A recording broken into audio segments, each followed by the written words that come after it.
मैं doctor R के पुरोहित, आपका स्वागत है। राजनीति विज्ञान में विभिन्न विचारधाराओं का अध्ययन भी किया जाता है। विचारधाराएं क्या है? एक राजनीतिक दार्शनिक राज्य या अन्य किसी विषय पर अपने विचारों को अभिव्यक्त करता है।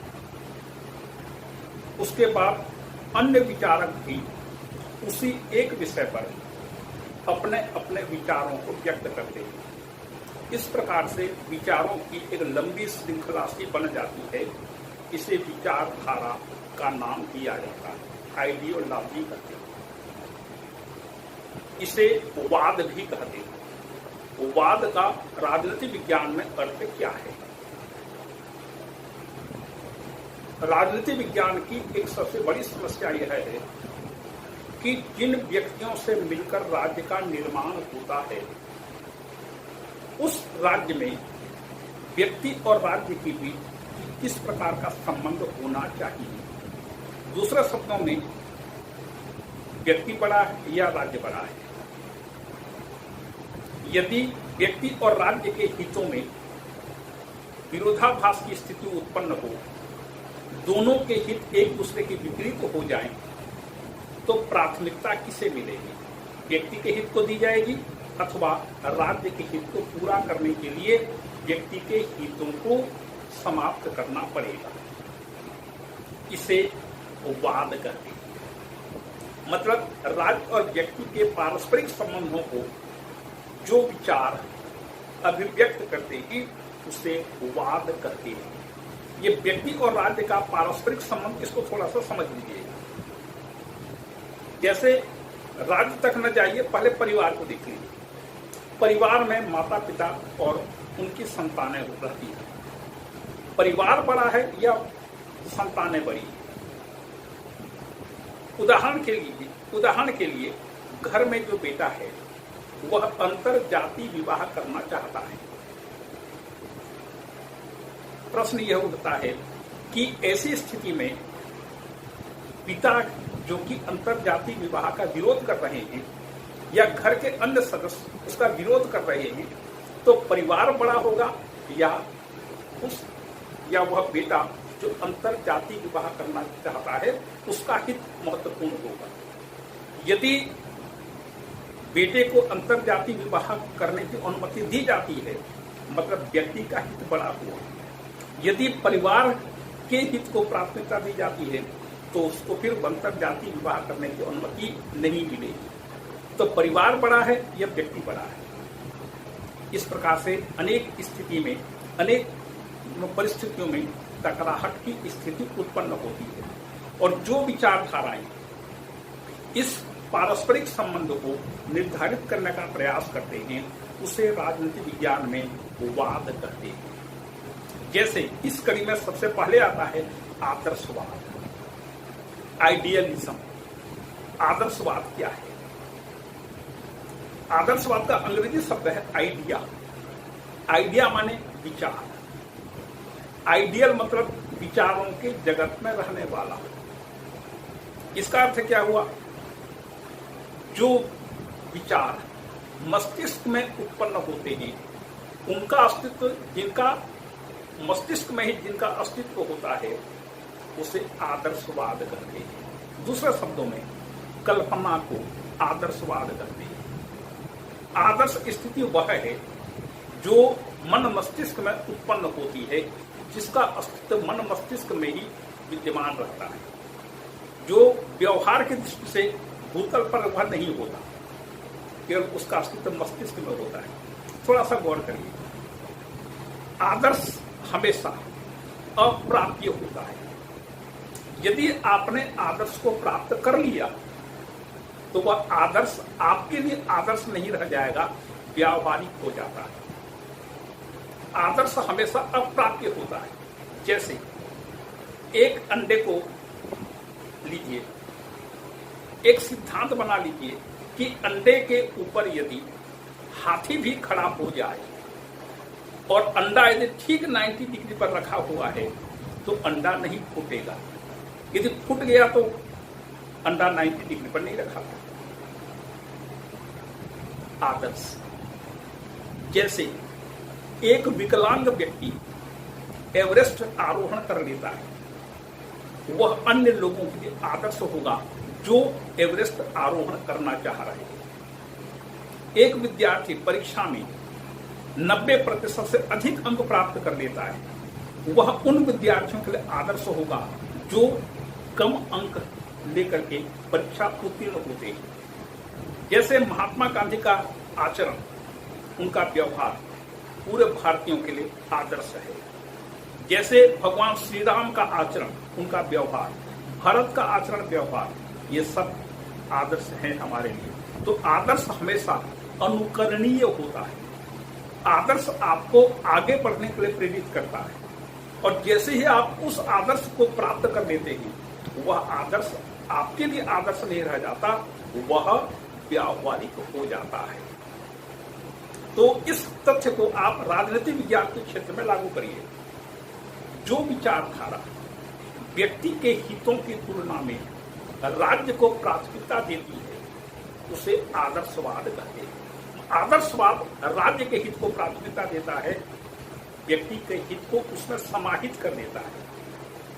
इसी का विकृत रूप है निरंकुशवाद या तानाशाही शासन व्यवस्था।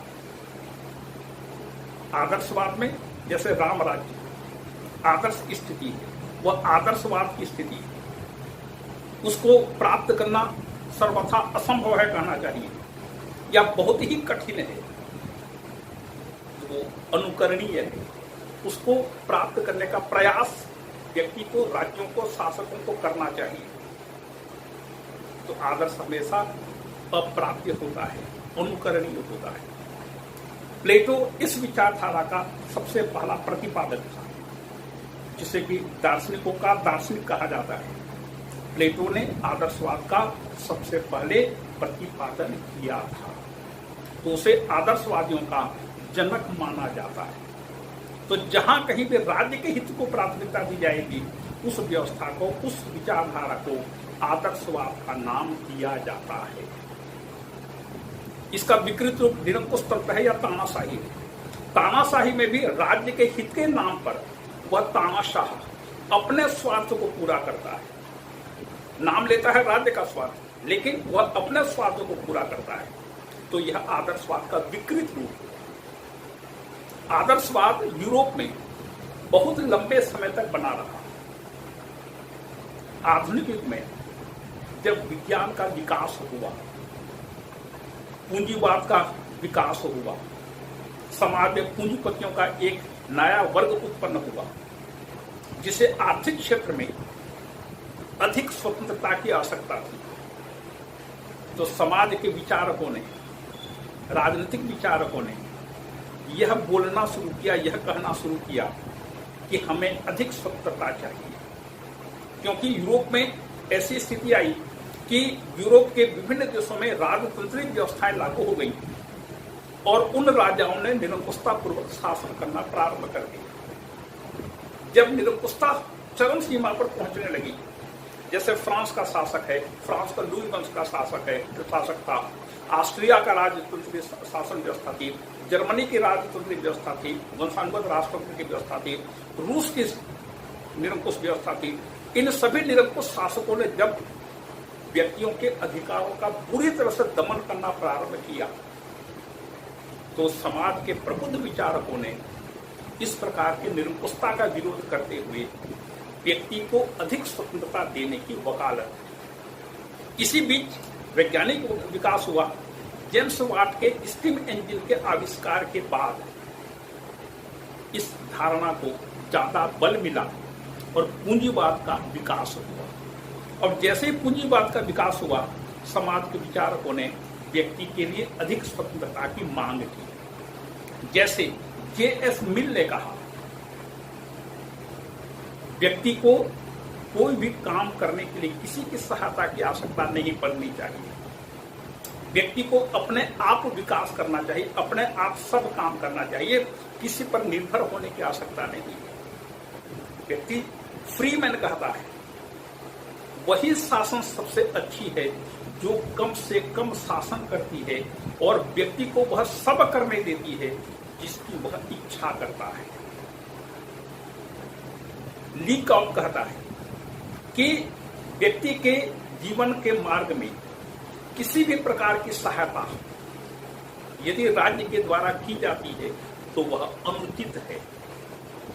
व्यक्ति सक्षम होगा तो अपना रास्ता खुद बना लेगा, राज्य को कोई काम करने की आवश्यकता नहीं है। तो व्यक्तिवादी विचारधारा व्यक्ति की स्वतंत्रता को सबसे अधिक महत्व देती है और व्यक्ति को वह सब काम करने देती है जो वह इच्छा करता है। जॉन स्टुअर्ट मिल ने बहुत अच्छी बात कही कि राज्य एक आवश्यक बुराई है। राज्य आवश्यक भी है, बुराई भी है। ये व्यक्तिवाद का मूल आधार है ये कथन। राज्य एक आवश्यक बुराई है, आवश्यक भी है, बुराई भी है। आवश्यक क्यों है? क्योंकि व्यक्ति अपनी सुरक्षा स्वयं नहीं कर सकता, उसे राज्य की सहायता की आवश्यकता पड़ती है। और बुराई इसलिए है क्योंकि राज्य अपना हर काम कानून के द्वारा करता है। बिना कानून के राज्य कोई काम नहीं कर सकता। यदि किसी को दंडित करना है तो कानून बनेगा, किसी को पुरस्कृत करना है तो कानून बनेगा, कोई काम नहीं करना है तो कानून बनेगा, कोई काम करना है तो कानून बनेगा। बिना कानून के राज्य कोई काम नहीं कर सकता। एक उदाहरण लीजिए। एक बार एक नदी में एक साधु महात्मा नहा रहे थे और एक बिच्छू तैरते तैरते आया, पानी में बाहर बहते बहते आया। तो साधु महात्मा ने देखा, अरे बिच्छू तो मर जाएगा। उन्होंने उसको पूंछ को पकड़ा और जैसे पूंछ को पकड़ा बिच्छू ने डंक मारा और डंक मारा तो वैसे फिर फेंक दिया, वैसे हाय करके छोड़ दिया, उसको फेंक दिया ऐसे। फिर बिच्छू बहते बहते आए, फिर साधु ने देखा, फिर उसको पकड़ा, फिर डंक मारा, फिर ऐसे फेंक दिया ऐसे। यह क्रम लगातार चलता रहा। तो नदी किनारे एक सज्जन व्यक्ति, एक व्यक्ति देख रहा था कि साधु महात्मा और बिच्छू का ये खेल देख रहा था। साधु महात्मा हर बार उसे बचाते थे और बिच्छू हर बार उसको डंक मारता था। तो उस व्यक्ति ने देखा कि ये सब खेल चल रहा है, तो उसने साधु महात्मा से पूछा कि महाराज, आप जान रहे हैं ये बिच्छू आपको डंक मार रहा है, लेकिन फिर भी आप उसको क्यों बचाने पर तुले हुए हैं? बिच्छू तो डंक मारना छोड़ेगा नहीं। तो साधु महात्मा ने कहा, ये मेरा धर्म है, मतलब जीव रक्षा करना मेरा धर्म है। और बिच्छू ने तब जवाब दिया, ये मेरा धर्म है। क्या बिच्छू यदि किसी पर नाराज होकर के काटेगा तो भी डंक मारेगा, और किसी को थैंक यू बोलना होगा तो भी वह डंक मार करके थैंक यू बोलेगा। मतलब साधु महात्मा का धर्म क्या है? प्राणियों के जीवन की रक्षा करना। और ये जो बिच्छू है, प्रवृत्ति है उसकी, वह प्यार भी करेगा तो डंक मार कर करेगा, और अपने गुस्से का इजहार करेगा तो भी डंक मार कर करेगा। तो इसी प्रकार से राज्य कोई भी काम बिना कानून के नहीं कर सकता। तो जे स्मिथ कहता है, चूंकि राज्य के कानून व्यक्ति की स्वतंत्रता को कम करते हैं, क्योंकि कानून जो है, कानून कहीं पर भी होगा व्यक्ति की स्वतंत्रता को आघात जरूर पहुंचाएगा। और तब मिल कहता है, चूंकि राज्य के कानून व्यक्ति की स्वतंत्रता को कम करते हैं, इसलिए राज्य एक बुराई है। तो व्यक्तिवादियों के लिए राज्य एक आवश्यक बुराई है। अब तीसरे विचारधारा पर चले तो देखिए, आदर्शवाद राज्य को महत्व देता है, व्यक्तिवाद व्यक्ति को महत्व देता है। तीसरी विचारधारा यूरोप में प्रतिपादित की गई, जिसे समाजवाद कहते हैं। समाजवाद न तो राज्य को महत्व देता है और न ही व्यक्ति को, यह समाज को महत्व देता है। समाजवाद का मूल मंत्र है समानता। प्रत्येक प्रकार से व्यक्ति को समानता का अवसर दिया जाना चाहिए। समानता, समाज में समानता, व्यवहार में समानता, आचरण में समानता, कार्यों में समानता, वेतन में समानता, रहन सहन में समानता, समानता इसका मूल आधार है। तो ये समाजवाद का प्रतिपादन हुआ यूरोप में, लेकिन वह कोई खास काम नहीं कर पाया। कुछ दो चार विचारक आए, उन्होंने समाजवाद के सिद्धांतों का प्रतिपादन किया, और उन्होंने व्यक्तिवादी विचारधारा की आलोचना की। व्यक्तिवाद की विचारधारा की जब आलोचना हुई, उसके पीछे कौन सी बात थी? वस्तुतः व्यक्तिवाद के दो भाग हैं। एक को राजनीतिक भाग कहते हैं, राजनीतिक व्यक्तिवाद कहते हैं, दूसरे को आर्थिक व्यक्तिवाद कहते हैं।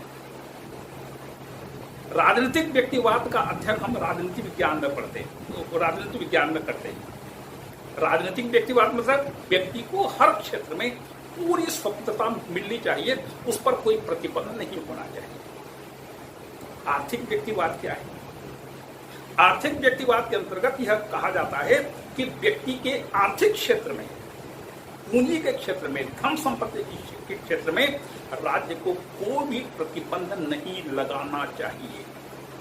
मतलब यह व्यक्ति पर निर्भर करता है कि वह किस प्रकार की चीजों का उत्पादन करता है, कितने में बेचता है, कितना मजदूरी वह अपने श्रमिकों को, कारीगरों को देता है, कितने में बेचता है, कितना प्रॉफिट कमाता है।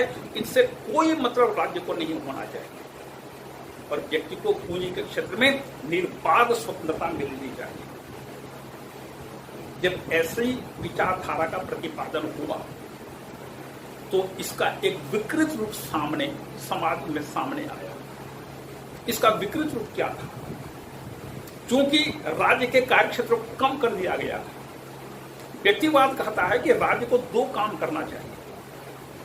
दो काम कौन कौन से? एक, राज्य की रक्षा करना। यदि बाह्य आक्रमण होता है तो राज्य की रक्षा करना, देश की रक्षा करना राज्य का दायित्व है। और दूसरा, व्यक्ति के जीवन की रक्षा करना। यदि देश के अंदर कोई लड़ाई झगड़ा हो रहा है, वाद विवाद हो रहा है, उसमें व्यक्ति के जीवन की रक्षा करना राज्य का दायित्व है। तो दो काम राज्य को करना चाहिए, बाकी तीसरा काम या कोई भी काम राज्य को नहीं करना चाहिए। ये व्यक्तिवाद कहता है। तो राज्य के कार्य क्षेत्रों को जब कम कर दिया गया, पूंजीपतियों को एक बढ़िया अवसर मिला और उन्होंने मजदूरों का, श्रमिकों का, निम्न वर्ग का शोषण करना प्रारंभ किया।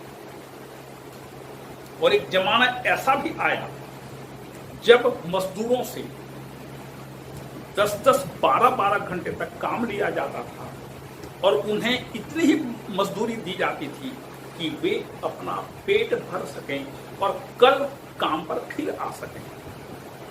बाकी उनको कोई सुविधा नहीं, नॉट ए सिंगल पेनी, कोई सुविधा नहीं। जब इस प्रकार से पूंजीपतियों ने मजदूरों का शोषण करना प्रारंभ किया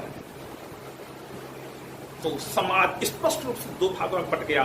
एक मजदूर वर्ग, दूसरा पूंजीपति वर्ग। राज्य का कोई रोल नहीं था, राज्य अपना कोई काम करना बंद कर दिया। पूंजीपतियों को पूरा मौका मिला और उन्होंने मजदूरों का भरपूर शोषण करना प्रारंभ किया। और इस बीच 19वीं शताब्दी में कार्ल मार्क्स आया, 18वीं शताब्दी में कार्ल मार्क्स आया और 19वीं शताब्दी में आया। और कार्ल मार्क्स ने वैज्ञानिक समाजवाद के सिद्धांतों का प्रतिपादन किया। इस कार्ल मार्क्स के सिद्धांतों को 3 अलग अलग नामों से पुकारा जाता है, चीज एक ही है। इसे कार्ल मार्क्स के नाम पर मार्क्सवाद कहा जाता है। दूसरा, मार्क्स ने अपने सिद्धांतों को वैज्ञानिक समाजवाद का नाम दिया, साइंटिफिक सोशलिज्म। इसे साम्यवाद भी कहा जाता है। साम्यवाद कार्ल मार्क्स का लक्ष्य है। जैसे महात्मा गांधी के राज्य का लक्ष्य क्या है? राम राज्य। ठीक इसी प्रकार से कार्ल मार्क्स के राज्य का लक्ष्य है साम्यवाद। तो इसे साम्यवाद, वैज्ञानिक समाजवाद और मार्क्सवाद के नाम से जाना जाता है। तीनों का अर्थ एक ही है।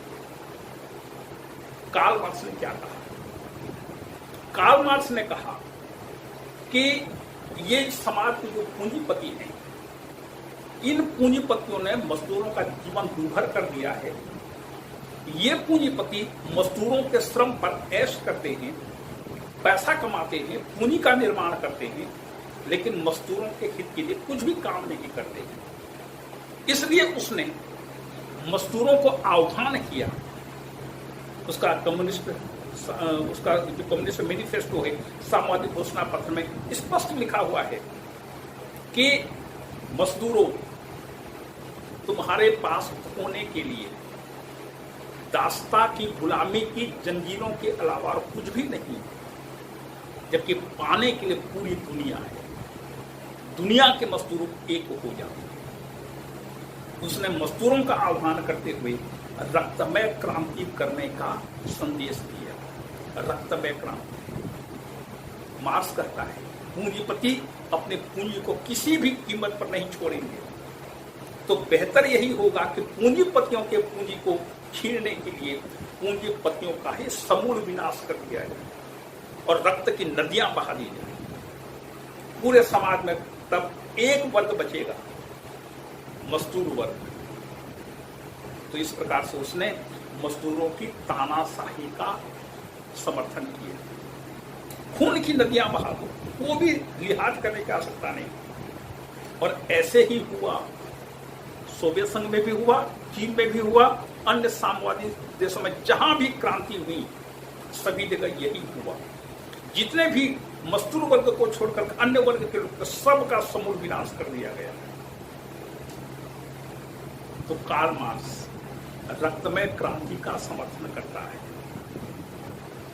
अब जब एक विचारक अपने विचारों को व्यक्त करता है तो स्वाभाविक है उसकी प्रतिक्रिया होती है। विचारकों में जबरदस्त प्रतिक्रिया हुई और जब उन्होंने प्रतिक्रिया व्यक्त की तो अन्य विचारधाराओं का भी प्रतिपादन किया गया। तो थोड़ा सा, क्योंकि कार्ल मार्क्स ने अपने रक्तमय क्रांति के सिद्धांतों का प्रतिपादन किया है, तो थोड़ा सा नए विचार आने में थोड़ा सा टाइम तो लगेगा। और फिर जब टाइम लगेगा, हम भी टाइम देते हैं, अगली बार फिर इस पर चर्चा करेंगे कि कार्ल मार्क्स के विचारों की प्रतिक्रिया किस प्रकार से हुई और कौन सी नई विचारधाराओं का प्रतिपादन हुआ। आपको धन्यवाद।